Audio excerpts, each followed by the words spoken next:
Khalil Gibran's The Prophet on Love is one of the deepest writings about love and heartbreak. Since you're hurting right now, I'll explain it gently, line by line in meaning, not just literally. Khalil Gibran, On Love from The Prophet, meaning explained. I'll connect Khalil Gibran's On Love directly to heartbreak healing, line by line, but in a gentle, personal way, like someone talking to you while you're hurting. And On Love, through the lens of heartbreak. When love beckons to you, follow him. You loved bravely. Even though it hurts now, you didn't waste your heart, you used it. Example, you chose to open up instead of staying guarded. Khalil Gibran's line, when love beckons to you, follow him, goes far beyond romance or chasing a person. It speaks to surrendering to the experience of love itself, even when the path is uncertain, painful, or ends in loss. Gibran personifies love as a force greater than human desire, something that calls the soul toward growth rather than comfort. To follow love means allowing yourself to be vulnerable, to risk attachment, and to open your heart without demanding guarantees. Because love's true purpose is not to secure happiness, but to transform you, to strip away ego, illusion, and fear so you can become more authentic and whole. In this sense, heartbreak does not mean love failed. It means love completed one of its deepest tasks, teaching humility, depth, compassion, and inner strength. Following love, therefore, is not about holding on to someone who leaves, but about honoring what the love awakened in you and continuing forward with a heart that remains open, not hardened. Though his ways are hard and steep, love was never easy. But real things rarely are. Example, you fought for the relationship even when it was exhausting. Khalil Gibran's line, though his ways are hard and steep, acknowledges that love's path is often difficult, challenging, and painful rather than smooth or comforting. Gibran is saying that love does not lead us through ease, convenience, or constant happiness. Instead, it pushes us up emotional mountains where we must confront vulnerability, fear, loss, and personal growth. These hardships are not punishments, but necessary transformations, shaping us into deeper, wiser, and more compassionate people. Love's steep path teaches resilience, humility, and emotional maturity, reminding us that the greatest inner growth often comes from the hardest emotional journeys. When his wings enfold you, yield to him. You let yourself fall in love instead of holding back. Example, you trusted them fully, even knowing you could get hurt. Khalil Gibran's line, when his wings unfold, you yield to him, means that when love fully reveals itself, in its power, intensity, and emotional depth, you must surrender control and allow yourself to be carried by the experience rather than resisting it. The wings symbolize love's vast reach and transformative force, while yield means letting go of ego, fear, pride, and the need to protect yourself from vulnerability. Gibran is not suggesting blind submission to another person, but surrender to love's process. Trusting that even when love lifts you into unfamiliar emotional heights or exposes your deepest feelings, this surrender is what allows growth, connection, and inner transformation to occur. Though the sword hidden among his pinions may wound you, the same love that held you is now what hurts you. Example, the person who once comforted you is now the source of your pain.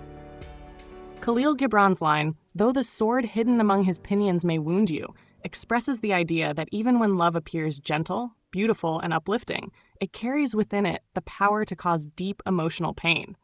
The pinions, wings, symbolize love's tenderness, protection, and grace, while the hidden sword represents heartbreak, loss, disappointment, and emotional vulnerability that can strike unexpectedly. Gibran is teaching that pain is not a sign that love has failed, but a natural part of love's transformative work, because love exposes our deepest fears and attachments, and through that wounding, reshapes us into wiser, more compassionate, and more emotionally awakened beings. When he speaks to you, believe in him. You followed your heart, and that was not wrong. Example, you stayed because love felt real, even when things were uncertain. Khalil Gibran's line, and when he speaks to you, believe in him, means that when love communicates with your heart, through feelings, intuition, connection, or emotional truth, you should trust it, even when what love asks of you feels uncertain, frightening, or painful. Gibran is not saying to blindly believe another person, but to believe in the deeper voice of love itself, which often guides us toward growth rather than comfort. Love may speak through joy, longing, sacrifice, or even loss, but its message is always meant to awaken truth within you. Trusting love means having faith that even when the outcome hurts, the experience itself is shaping you toward greater emotional depth, wisdom, and authenticity. Though his voice may shatter your dreams, love didn't just hurt, it changed your future. Example, the life you imagined together suddenly disappeared. Khalil Gibran's line, "Though his voice may shatter your dreams as the north wind lays waste the garden," expresses the idea that love, while beautiful and transformative, can also bring deep disappointment, loss, or the collapse of our expectations. The voice of love represents its truth, its demands, or the reality it reveals, which may be harsh, unkind, or painful.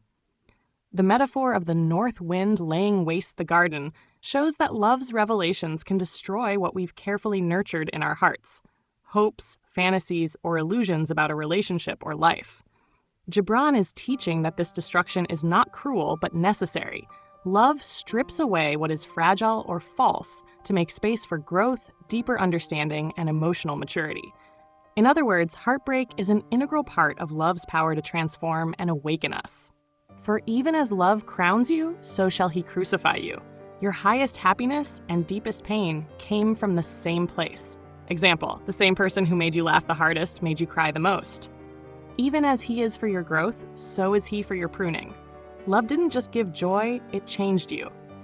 Example, you learned boundaries, self-worth, or emotional strength through this. Khalil Gibran's lines, "For even as love crowns you, so shall he crucify you. Even as he is for your growth, so is he for your pruning," express the profound duality of love. It is both uplifting and painful, nurturing and challenging. Love can bring joy, fulfillment, and a sense of elevation. It crowns you with happiness and connection, yet it also exposes your vulnerabilities, fears, and attachments, which can feel like intense emotional suffering or crucifixion. At the same time, love encourages personal growth, pushing you to become wiser, kinder, and more self-aware, while simultaneously pruning away illusions, ego, or habits that no longer serve you. The joy and the pain are inseparable. Love's purpose is not comfort, but transformation. True love elevates, tests, teaches, and shapes the soul, showing that heartbreak and happiness are both essential parts of the same profound journey. Even as he ascends to your height, love showed you your best self. Example, you felt seen, valued, and alive with them. So shall he descend to your roots. Love also exposed your deepest fears. Example, the breakup triggered abandonment, insecurity, or self-doubt. Khalil Gibran's line, "Even as he ascends to your height and caresses your tenderest branches that quiver in the sun," is a poetic way of saying that love touches the deepest, most vulnerable parts of your being. The height represents your emotional and spiritual growth, the places in your heart and soul where you feel elevated, proud, or tender. The tenderest branches that quiver in the sun symbolize your most sensitive emotions, hopes, and desires, which respond and sway when love reaches them. Gibran is showing that love has the power to delicately awaken, inspire, and move you, bringing joy, warmth, and intimacy, but also emphasizing vulnerability, because the parts of you that feel most alive are also the parts most open to being hurt. In essence, love lifts you to your highest emotional potential, while touching the parts of yourself that are most fragile and sensitive. Khalil Gibran's line, "So shall he descend to your roots and shake them in their clinging to the earth," conveys the idea that love doesn't only elevate and touch your highest, most delicate emotions, it also reaches your deepest foundations, challenging your sense of security, stability, and attachment. The roots symbolize your core beliefs, fears, and emotional anchors, the parts of you that cling to safety, habit, or the familiar. When love shakes these roots, it forces you to confront your insecurities, dependencies, and old patterns, sometimes uprooting long-held assumptions or attachments. Gibran teaches that true love is transformative on every level. It lifts you toward joy and tenderness while simultaneously testing your deepest foundations, pushing you to grow, release, and evolve, even when it feels destabilizing or frightening. In short, Love is both a gentle caress and a powerful force that challenges everything from your branches to your roots. Like sheaves of corn, he gathers you. Love brought two souls together for a season. Example, you became each other's home for a time. Khalil Gibran's line, like sheaves of corn, he gathers you unto himself, uses the imagery of harvest to describe how love draws us together in intimacy and unity. Just as harvested sheaves of corn are carefully bound and collected, love gathers the scattered, individual parts of your heart, your emotions, desires, and experiences, and brings them into a cohesive, nurturing connection. This metaphor emphasizes love's ability to unify, protect, and hold you close, creating a sense of warmth, safety, and wholeness. Gibran is showing that, despite love's trials and challenges, it ultimately seeks to bring together the fragments of our being into something complete and cherished. In essence, love gathers, binds, and unites us, offering closeness and the profound feeling of being held and understood. He threshes you to make you naked. Love stripped away your masks. Example, you showed parts of yourself no one else had seen. Khalil Gibran's line, he threshes you to make you naked, uses the image of threshing grain, separating the valuable wheat from its husk, to describe how love strips away illusions, ego, defenses, and false identities. To be made naked does not mean physical exposure, but emotional and spiritual vulnerability, being seen without masks, pretenses, or protections. Gibran is teaching that love removes what is superficial or unnecessary so your true self can emerge, even though this process can feel uncomfortable, humbling, or painful. In this way, love purifies rather than harms, breaking you open, not to destroy you, but to reveal your most authentic and honest self. He sifts you to free you from your husks. Love removed what wasn't real. Example, you stopped pretending you were okay when you weren't. Khalil Gibran's line, he sifts you to free you from your husks, continues the harvest metaphor, meaning that love gently but thoroughly removes the outer layers of false identity, ego, fear, and emotional armor that no longer serve your true self. Just as grain is sifted to separate what is nourishing from what is useless, love filters your experiences, relationships, and inner beliefs to reveal what is real, essential, and authentic within you. Though this process can feel uncomfortable or unsettling, Gibran teaches that it is ultimately freeing, allowing you to live and love more honestly, openly, and deeply. He grinds you to whiteness. Love broke you down completely. Example, you felt lost, empty, unrecognizable after the breakup. Khalil Gibran's line, he grinds you to whiteness, means that love deeply transforms you by breaking down your ego, pride, illusions, and emotional hardness until only your pure, essential self remains. Just as grain is ground into fine white flour, love reduces what is rigid or false in you into something soft, refined, and useful. This process can feel painful, humbling, or overwhelming, but Gibran is showing that love's intention is purification, not destruction, shaping you into someone more open, compassionate, and capable of true connection. He needs you until you are pliant. Love reshaped you. Example, you became softer, wiser, more compassionate. Khalil Gibran's line, he needs you until you are pliant, continues the bread-making metaphor, meaning that love works on your heart and character until you become softer, more flexible, and emotionally open. Just as dough must be kneaded to become smooth and workable, love presses and shapes you through experiences, joy, struggle, conflict, and loss, until rigidity, defensiveness, and ego loosen. Though this process can feel uncomfortable or exhausting, Gibran is teaching that love's purpose is to make you more receptive, compassionate, and capable of deep connection, not hardened or closed off. He assigns you to his sacred fire. Pain transforms you. Example, this heartbreak is forging strength you don't see yet. Khalil Gibran's line, and then he assigns you to his sacred fire, means that after love has purified, softened, and reshaped you, it places you into a deeper process of transformation and purpose. The sacred fire symbolizes both passion and spiritual refinement, the fire that bakes bread into nourishment, and also the fire that purifies the soul. Gibran is teaching that love doesn't merely change you for comfort, but prepares you to become something meaningful, sustaining, real, and life-giving to others. Though fire can feel intense or painful, it is ultimately what completes the transformation, turning raw potential into something whole, useful, and sacred. That you may become sacred bread. You become someone deeper and more human. Example, one day, you'll love again, better.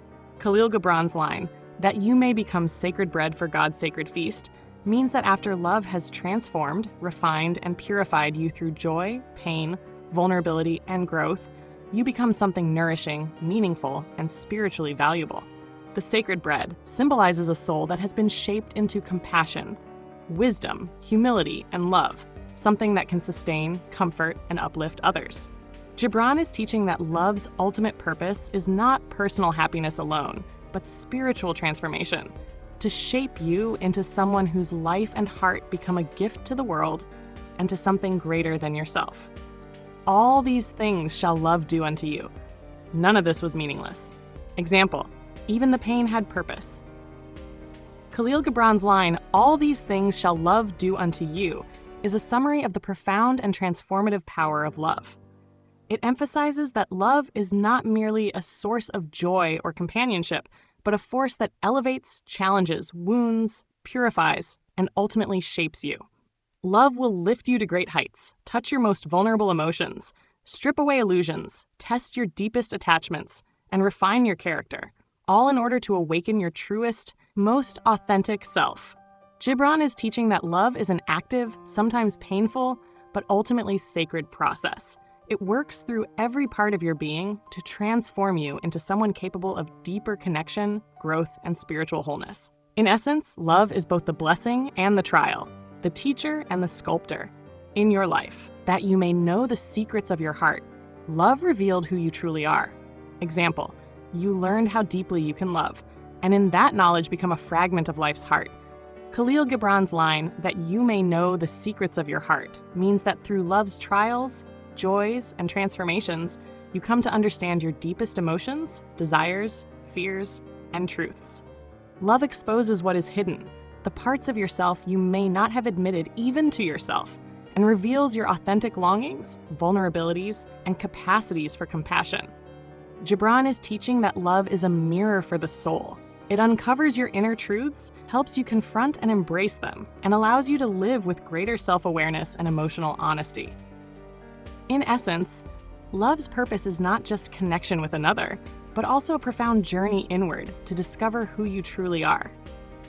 Khalil Gibran's line, and in that knowledge become a fragment of life's heart, means that once love helps you understand the deepest truths of your own heart, you also begin to feel connected to something much larger than yourself, to humanity, existence, and life itself. Through love, personal suffering and joy transform into universal understanding, compassion, and empathy. You realize that your emotions are not isolated, but part of the shared human experience, making you feel less alone and more deeply connected to others. Gibran is teaching that love expands your identity beyond the self, allowing you to become a living part of life's greater rhythm, meaning, and sacred unity. You became more connected to humanity. Example, you now understand others' heartbreak in a deeper way. But if in your fear you would seek only love's peace, if you only want love without pain, example, wanting connection but refusing vulnerability, then it is better for you that you cover your nakedness. Then you avoid love entirely. Example, staying emotionally closed to protect yourself. Khalil Gibran's lines, but if in your fear you would seek only love's peace and love's pleasure, then it is better for you that you cover your nakedness and pass out of love's threshing floor. Warn against wanting love only for comfort, safety, and happiness while refusing its challenges, risks, and transformations. Gibran is saying that if you desire love without vulnerability, pain, sacrifice, or growth, then you are not truly ready for love's deeper work. The threshing floor symbolizes the place of transformation, where love strips away ego, illusion, and fear to reveal the true self. To cover your nakedness means to protect yourself from emotional exposure, and to leave love's threshing floor means choosing emotional safety over emotional growth.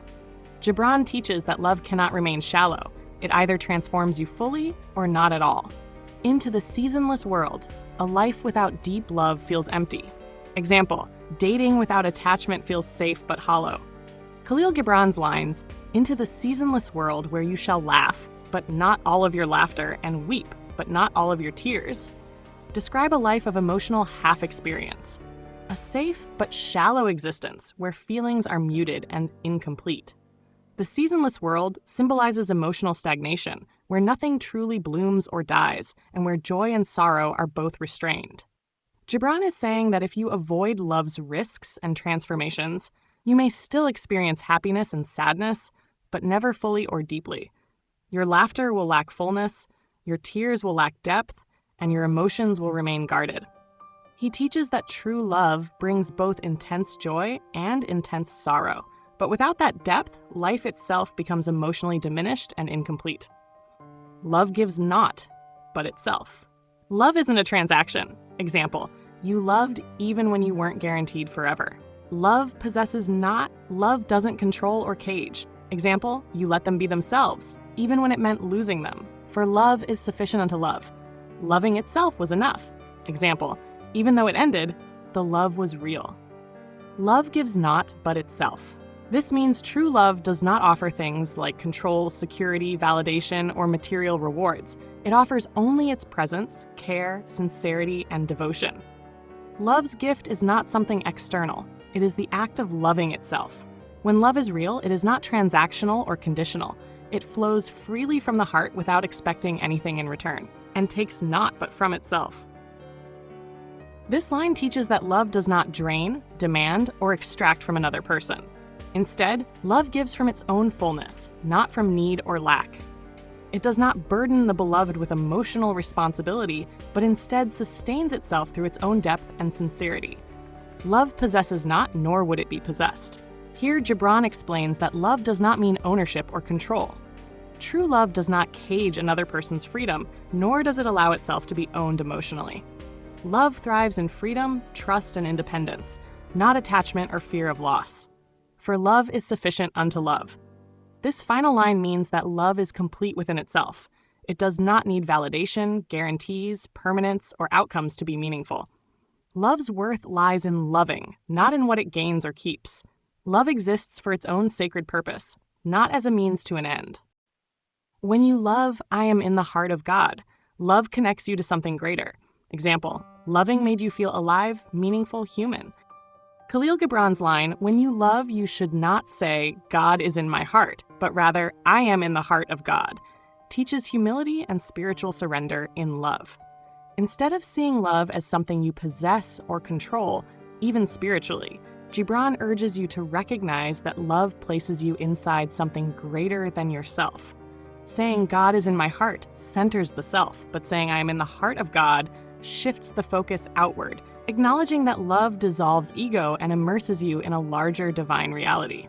True love, then, is not ownership of something sacred, but participation in something sacred, a state where the self becomes small and life, love, and God become vast. Think not you can direct the course of love. You can't force love to stay. Example, no matter how much you tried, you couldn't save it alone. For love directs your course. Love changed your life path. Example, this heartbreak is reshaping who you're becoming. Khalil Gibran's line, and think not you can direct the course of love. For love, if it finds you worthy, directs your course, means that love cannot be controlled, planned, forced, or shaped according to personal desire or timing. Instead of you leading love, love leads you, guiding your choices, priorities, growth, and even your suffering. When love finds you worthy, it means when you are open, sincere, and willing to be transformed, love reshapes your path, often in unexpected and difficult ways. Gibran is teaching that real love is not something you command. It is something you surrender to, allowing it to change who you are and where your life goes. Love has no other desire but to fulfill itself. Love just wants to exist, not promise outcomes. Example, love happened even though it couldn't last. Khalil Gibran's line, love has no other desire but to fulfill itself, means that love does not exist to satisfy ego, possess another person, secure comfort, or guarantee permanence. Love's only purpose is to express, grow, and become fully what it is, pure giving, connection, and transformation. It moves naturally toward honesty, depth, and truth, even when that leads to pain, change, or separation.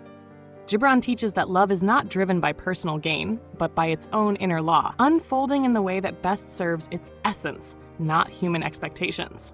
But if you love and must have desires, if you want something from love, want this instead.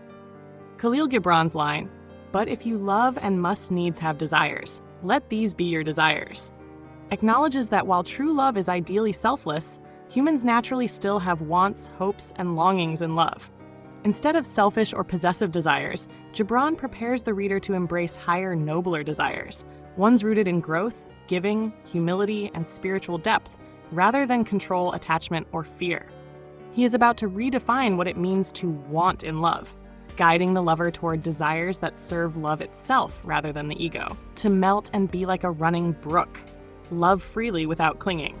Example, letting go instead of forcing return. Khalil Gibran's line, "To melt and be like a running brook that sings its melody to the night," means that in love, you should soften, let go of rigidity, and allow yourself to flow naturally and freely. To melt suggests dissolving ego, fear, and emotional hardness, while the running brook symbolizes movement, openness, and sincerity, love that is alive, expressive, and unforced. Singing to the night represents giving love even when unseen, unreturned, or uncertain, without needing recognition or reward. Gibran teaches that true love flows quietly, beautifully, and continuously from the heart, guided by its own rhythm rather than control or expectation. To know the pain of too much tenderness, vulnerability hurts, that's love. Example, crying because you cared deeply. Khalil Gibran's line, "To know the pain of too much tenderness," means that when you love deeply, your heart becomes soft, open, and sensitive, which makes you more vulnerable to hurt. The very tenderness that allows you to feel closeness, compassion, and connection also exposes you to sorrow, longing, and emotional ache. Gibran is teaching that this pain is not a flaw in love, but a natural consequence of caring deeply, proof that the heart is alive, open, and truly loving. To be wounded by your own understanding of love, pain comes from depth, not betrayal. Example, missing someone even when they did nothing wrong, and to bleed willingly and joyfully. Khalil Gibran's line, "To be wounded by your own understanding of love," means that as you grow wiser about what love truly is, selfless, free, deep, and transformative, that very understanding can bring pain. You begin to see clearly your own limitations, mistakes, attachments, and unmet ideals, and this awareness can hurt. You may also realize that love cannot always be kept, controlled, or returned in the way you hope. Gibran teaches that this wound is not destructive but refining. It is the pain that comes from emotional growth, truth, and maturity in love. Accept pain as part of loving. Example, still believing in love despite heartbreak. Khalil Gibran's line, "And to bleed willingly and joyfully," means choosing to accept love's pain without bitterness, resistance, or regret. Bleeding symbolizes emotional suffering, heartbreak, sacrifice, vulnerability, and loss, while willingly and joyfully shows a heart that embraces these wounds as part of love's sacred process. Gibran teaches that true love does not flee from pain, but accepts it with grace, understanding that such suffering deepens the soul, refines the heart, and proves that one has loved fully rather than safely. To wake at dawn with a winged heart, wake grateful you can still love. Example, choosing hope instead of bitterness. Khalil Gibran's line, "To wake at dawn with a winged heart and give thanks for another day of loving," means greeting each new day with lightness, joy, and spiritual uplift that come from loving deeply. A winged heart symbolizes emotional freedom, hope, and renewal, a heart lifted beyond fear, bitterness, or exhaustion. Giving thanks shows gratitude not just for happiness, but for the opportunity to love at all, regardless of outcomes. Gibran teaches that true love brings a quiet, enduring joy that renews the soul each day, even after pain or loss, because loving itself is a blessing. To rest at noon and meditate love's ecstasy. Remember joy, not just pain. Example, smiling at old memories instead of only crying. Khalil Gibran's line, "To rest at the noon hour and meditate love's ecstasy," means pausing in the midst of daily life to reflect on and savor the joy, beauty, and wonder that love brings. The noon hour symbolizes the height of the day, a time of fullness and clarity, suggesting that love should be consciously appreciated, not rushed past. Meditating love's ecstasy means quietly absorbing the depth of connection, gratitude, and emotional richness love offers. Gibran teaches that true love is not only lived outwardly through action, but inwardly through reflection, awareness, and appreciation. To return home at eventide with gratitude, end the day thankful. Example, being grateful for what was, not angry at what ended. Khalil Gibran's line, "To return home at eventide with gratitude," means ending each day with thankfulness in the heart for having loved and been able to love, regardless of whether the day brought joy, pain, closeness, or longing. Eventide symbolizes life's quiet moments and emotional reflection, suggesting that love matures into gratitude rather than expectation. Gibran teaches that true love allows a person to rest in appreciation, not for outcomes or rewards, but for the experience of loving itself, and to sleep with a prayer for the beloved. Let love rest peacefully in your heart. Example, wishing them well instead of wishing them back. Khalil Gibran's line, "And then to sleep with a prayer for the beloved in your heart and a song of praise upon your lips," means ending the day with love expressed through goodwill, blessing, and gratitude, rather than fear, longing, or possession. A prayer for the beloved symbolizes wishing peace, happiness, and protection for the one you love, even if they are distant or absent. A song of praise represents joy, acceptance, and reverence for love itself. Gibran teaches that true love rests in selfless care and gratitude, not anxiety or control, allowing the heart to sleep in peace. Selfless care means loving someone with genuine concern for their well-being, happiness, and growth, without expecting anything in return. It's caring that is not driven by control, possession, reward, or fear of loss, but by sincere goodwill. Selfless care allows someone freedom, respects their choices, supports their healing, and wishes them peace, even when their path no longer includes you. It is love that gives without bargaining, helps without demanding, and remains kind even when it hurts. For you, gently, this pain doesn't mean love failed. It means you love deeply, and that is rare and brave.